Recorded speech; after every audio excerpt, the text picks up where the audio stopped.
ഒരു ഒരു പ്രത്യേക റിപ്പോർട്ട് ഉണ്ടല്ലോ, എന്താ അത്? കോട്ടയത്ത് നിന്നാണ്. ശരി, ഞാൻ പറയാം. അത് സനോജിന്റെ വാർത്തയാണ്. ഏറ്റവും പ്രിയപ്പെട്ട ഒരു സ്ഥലമാണ്, മനോഹരമായ സ്ഥലമാണ് ഇലവീഴ പൂഞ്ചിറ. ഈ ഇലവീഴ പൂഞ്ചിറയിലേക്കൊക്കെ പണ്ട് എത്താൻ വലിയ പാടായിരുന്നു, റോഡ് മോശമായിരുന്നു.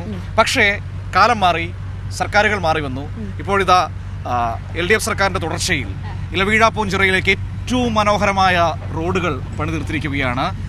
ഏറ്റവും സുന്ദരമായ സ്ഥലത്തേക്ക് ഏറ്റവും മനോഹരമായ പാതയിലൂടെ നമുക്ക് യാത്ര ചെയ്ത് അവിടുത്തെ ഭംഗിയുള്ള കാഴ്ചകൾ ആസ്വദിക്കാം.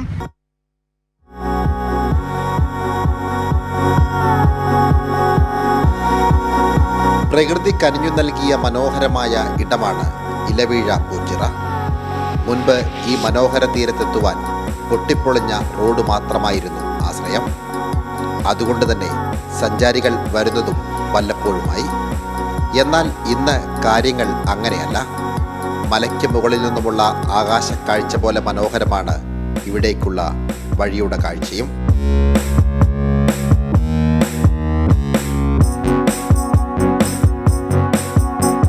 $11 കോടി ചെലവിൽ 5.5 കിലോമീറ്ററാണ് പുനർനിർമ്മിച്ചത്.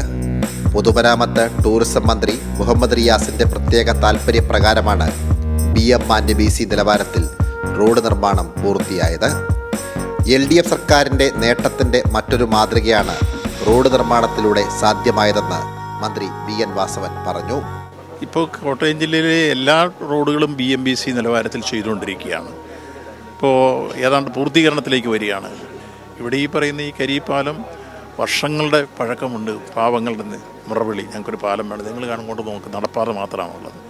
അതിപ്പോഴാണ് യാഥാർത്ഥ്യമാകുന്നത്. അത് ഫിഷറീസ് ഡിപ്പാർട്ട്മെൻറ്റിൽ നിന്ന് ഏതാണ്ട് 3 കോടി രൂപയും 1.5 കോടി രൂപ അപ്രോച്ച് റോഡും 4.5 കോടി രൂപയുടെ ഒരു പാലം ഇവിടെ തീർന്നു കഴിയുമ്പോൾ ഈ ദ്വീപസമൂഹത്തിലേക്കുള്ള പാവങ്ങൾക്ക് വണ്ടി കയറിപ്പോകാനുള്ള സൗകര്യം ഉണ്ടാവും. അപ്പോൾ വിവിധ ടൂറിസം മേഖലയെ വികസിപ്പിച്ചെടുക്കുന്നതിൻ്റെ ഭാഗമാണ് ഇവിടെ ഈ നടക്കുന്ന പ്രവർത്തനങ്ങൾ. 2021 റോഡ് നിർമ്മാണം തുടങ്ങിയത്.